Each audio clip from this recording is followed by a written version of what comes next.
حمدا إلهي سرمدا فالحمد منا يقال صبحا إذا انتشر الضياء ليلا مع الآصال ليلا مع الآصال وصلاتك الغراء تترى بكل كمال على النبي المصطفى مع صحبه والآل مع صحبه والآل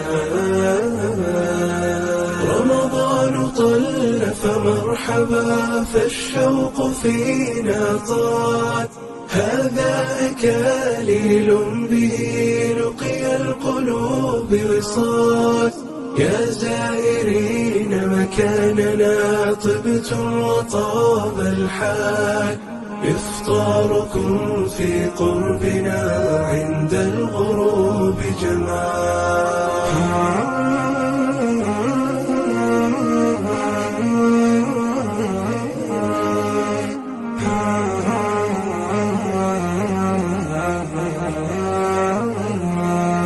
والماء من بعد الظما والتمر شاهد ساد فتفضلوا لفطوركم هذا الوصال حلال أوقاتنا تحلو بكم فرح وطيب مقال وجمالكم في صومكم صدق وخير فعال صدق وخير فعال رمضان فيه سعادة فيه السرور ينال أنتم رياحين الهنا ولقاكم الآمال